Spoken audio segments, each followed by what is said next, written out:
First botany paper second का structure of bacteria का जो टॉपिक हमने स्टार्ट किया था उसका एक भाग हमने पहले पढ़ लिया है। आज हम उसका नेक्स्ट पार्ट पढ़ेंगे।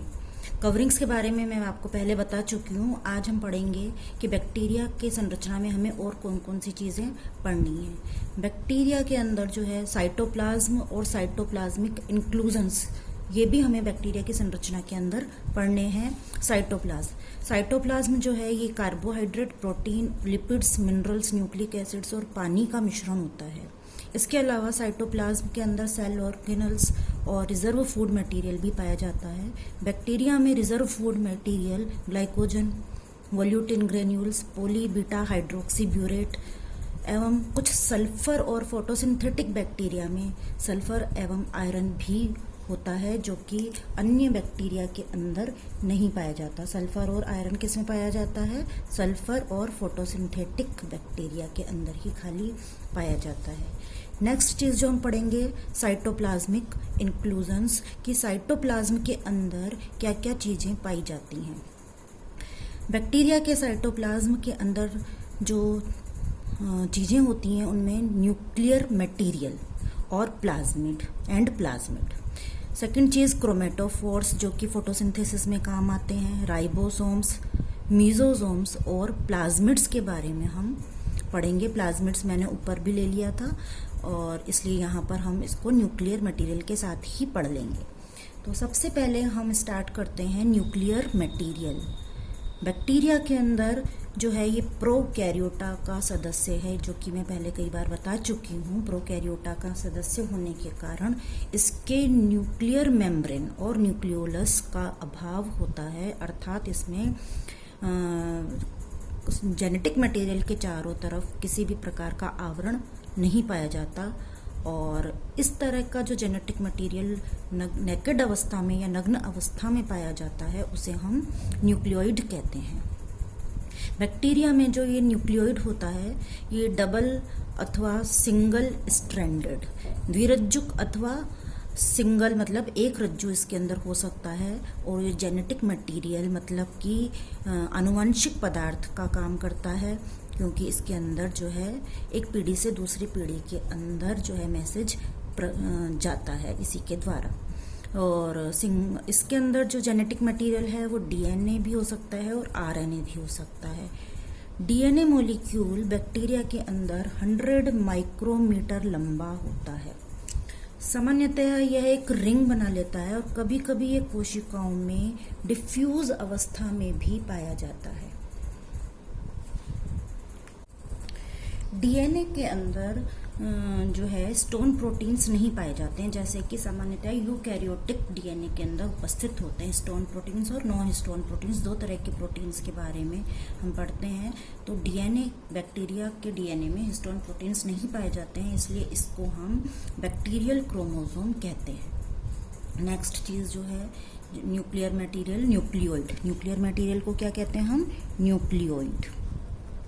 ये सेंटर के अंदर आपको दिखाई दे रहा है थ्रेड जैसा, ये है बैक्टीरिया का न्यूक्लियर मटेरियल, न्यूक्लियोइड। इसके बाद हम चलते हैं नेक्स्ट चीज़ जो कि प्लाज्मिड्स। बैक्टीरिया सेल्स में, सभी बैक्टीरिया में नहीं, किसी बैक्टीरिया सेल में कभी कभी ये जो न्यूक्लियोइड है, बैक्टीरियल क्रोमोसोम है, उसके अलावा भी एक सर्कुलर रिंग की आकृति का भी जेनेटिक मटेरियल के रूप में संरचना हमें दिखाई देती है, जिसे कि extra nuclear DNA, extra nuclear genetic material या प्लाज्मिड कहते हैं। क्या कहते हैं इसको? एक्स्ट्रा न्यूक्लियर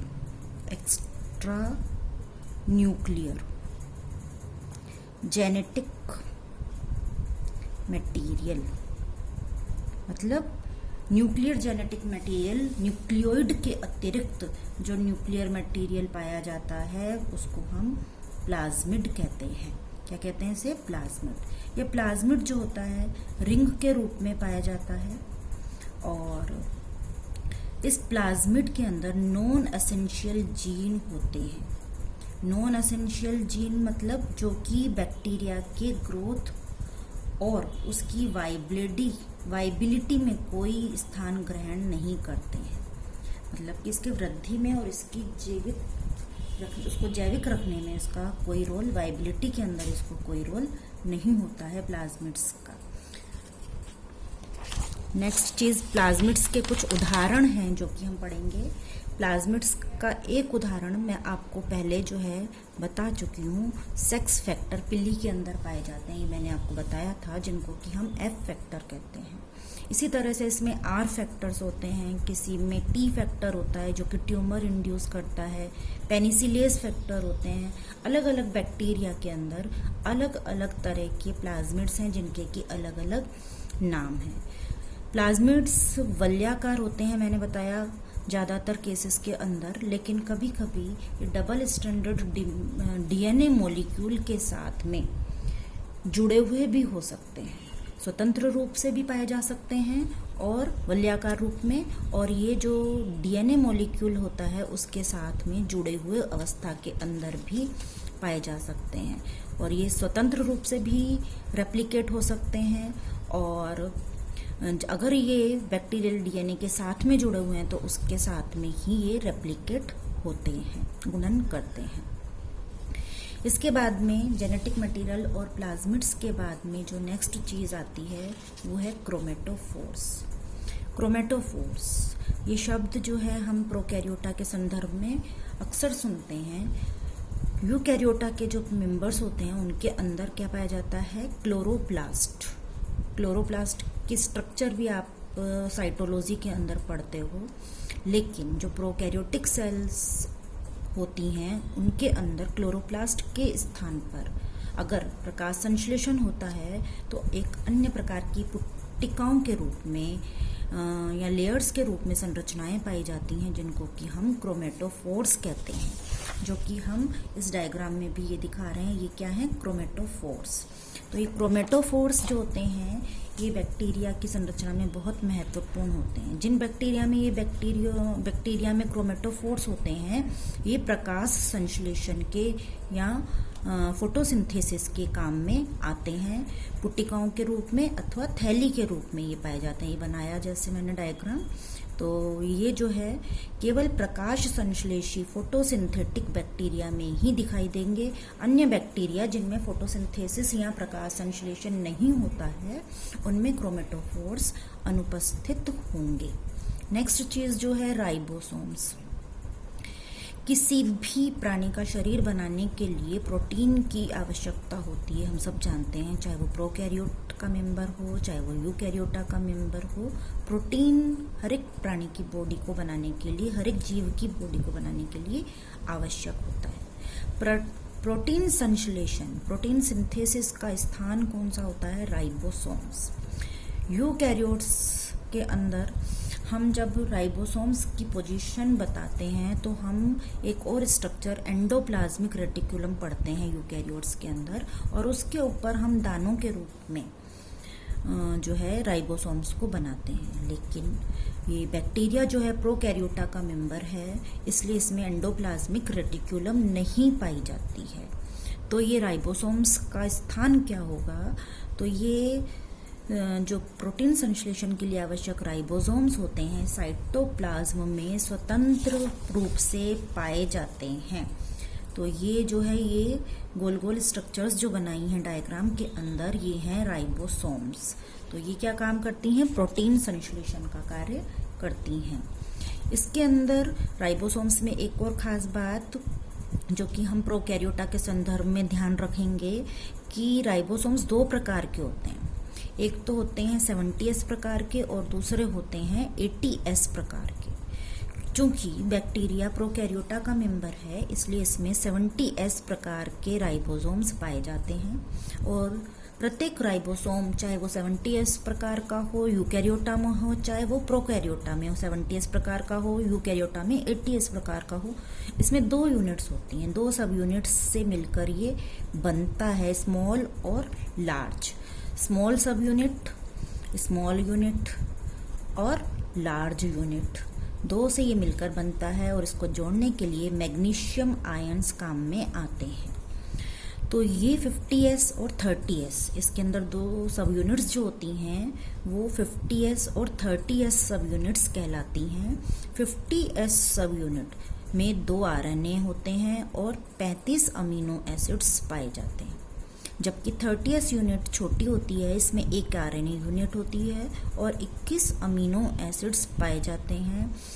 यंग बैक्टीरिया में 5 से 6 राइबोसोम्स ही एमआरएनए से जुड़े हुए इकट्ठे अवस्था में भी दिखाई देते हैं, जिनको कि हम पॉलीराइबोसोम्स भी कहते हैं। कई बार शॉर्ट आंसर पूछ लिया जाता है कि व्हाट आर पॉलीराइबोसोम्स। तो एमआरएनए से जुड़े हुए 5 या 6 राइबोसोम्स जो कि यंग बैक्टीरिया में हमें एक स्थान पर दिखाई देंगे, दे आर पॉलीराइबोसोम्स, उनको हम पॉलीराइबोसोम्स कहते हैं। नेक्स्ट चीज़ जो हमको इसके बारे में पढ़नी है वो है मिसोसोम्स।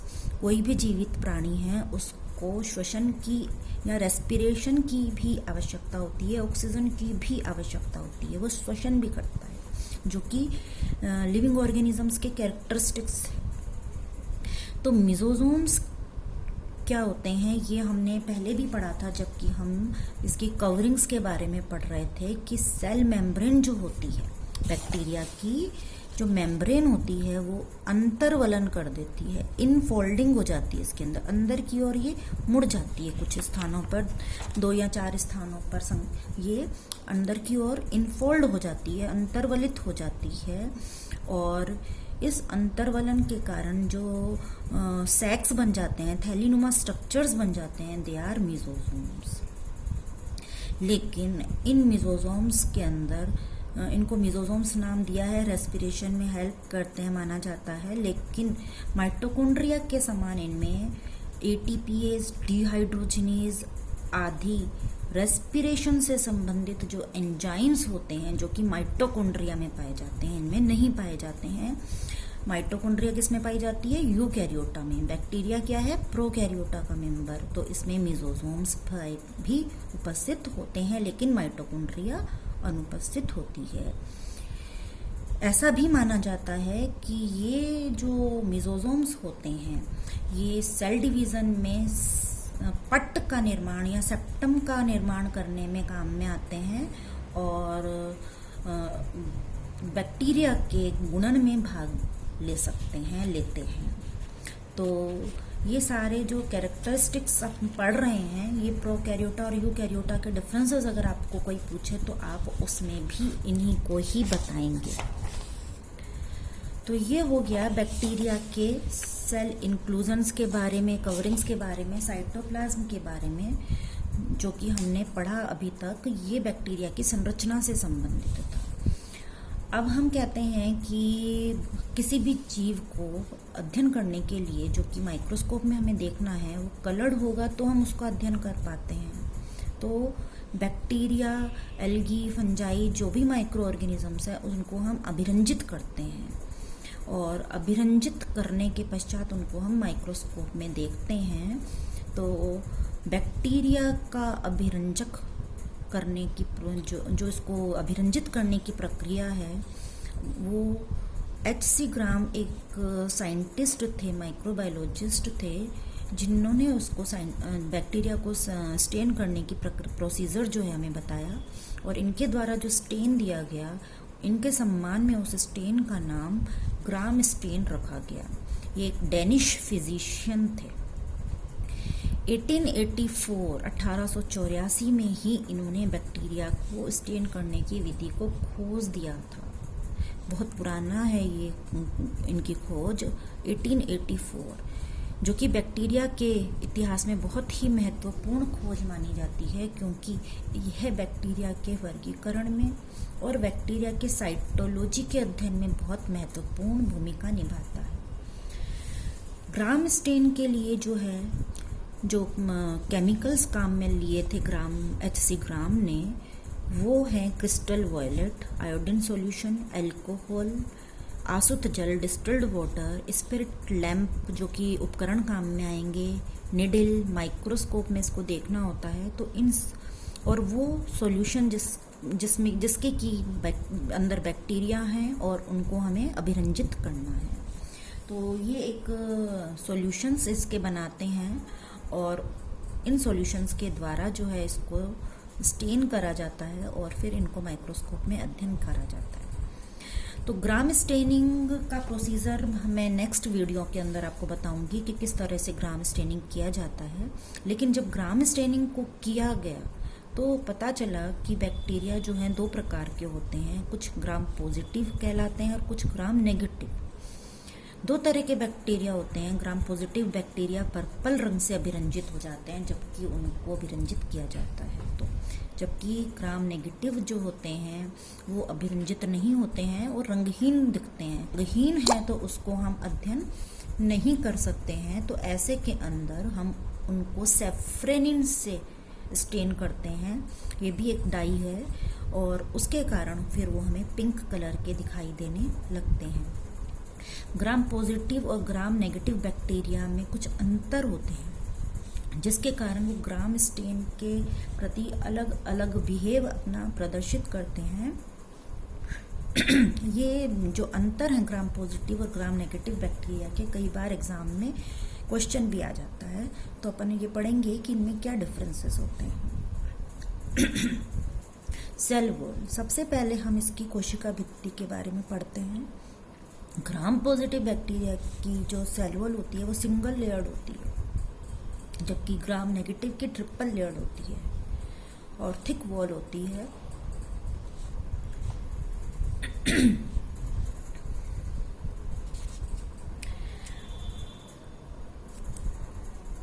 और ग्राम पॉजिटिव बैक्टीरिया के अंदर पेप्टिडोग्लाइकन्स जो होते हैं वो काफ़ी मात्रा में पाए जाते हैं, 80%, जबकि ग्राम नेगेटिव बैक्टीरिया के अंदर पेप्टिडोग्लाइकन्स जो होते हैं वो कम मात्रा में होते हैं, 3 से 12% ही पेप्टिडोग्लाइकन पाया जाता है। ये मैंने आपको केमिकल्स के बारे में जो मैं बोल रही हूँ ये मैंने आपको कवरिंग्स के समय भी बताया था। ग्राम पॉजिटिव बैक्टीरिया में एक एसिड पाया जाता है जिसको कि टिकोइक एसिड कहते हैं, जो कि ग्राम बैक्टीरिया नेगेटिव बैक्टीरिया में नहीं पाया जाता है। ग्राम पॉजिटिव बैक्टीरिया में लिपिड्स जो होते हैं बहुत कम होते हैं, जबकि ग्राम नेगेटिव बैक्टीरिया में लिपिड्स बहुत अधिक मात्रा में होते हैं। ग्राम पॉजिटिव बैक्टीरिया की सेल वॉल दृढ़ होती है, जबकि ग्राम नेगेटिव बैक्टीरिया की सेल वॉल में इलास्टिसिटी होती है। दृढ़ क्यों होती है और इलास्टिसिटी क्यों होती है? दृढ़ सेल वॉल ग्राम पॉजिटिव की इसलिए होती है क्योंकि ये पेप्टिडोग्लाइकन्स की बनी होती है, और इसमें नेगेटिव में इलास्टिसिटी इसलिए होती है क्योंकि ये लिपोप्रोटीन और पॉलीसैकेराइड्स इसमें ज़्यादा पाए जाते हैं। ग्राम पॉजिटिव बैक्टीरिया पेनिसिलिन के प्रति अत्यधिक ससेप्टिबल होते हैं, जबकि ग्राम नेगेटिव बैक्टीरिया पेनिसिलिन के प्रति कम ससेप्टिबिलिटी शो करते हैं। ग्राम पॉजिटिव बैक्टीरिया के न्यूट्रिशनल रिक्वायरमेंट बहुत जटिल होती है, बहुत ही कॉम्प्लेक्स होती है, जबकि ग्राम नेगेटिव बैक्टीरिया की न्यूट्रिशनल रिक्वायरमेंट बहुत सिंपल साधारण होती है। तो ये डिफरेंसेस हैं कुछ ग्राम पॉजिटिव और ग्राम नेगेटिव बैक्टीरिया के अंदर, जिसके कारण जो है ग्राम स्टेनिंग जब हम इनकी करेंगे तो इनका जो है बिहेवियर हमें कुछ बैक्टीरिया का पॉजिटिव मिलता है, कुछ बैक्टीरिया का नेगेटिव मिलता है। पॉजिटिव मतलब पर्पल कलर के कुछ बैक्टीरिया स्टेन हो जाते हैं, वो पॉजिटिव कहलाते हैं, और जो बैक्टीरिया पर्पल कलर के स्टेन नहीं लेते हैं, रंगहीन रहते हैं, जिनको हमें सेफ्रेनिन से बाद में पिंक कलर में परिवर्तित करना पड़ता है, उनको हम ग्राम नेगेटिव बैक्टीरिया कहते हैं।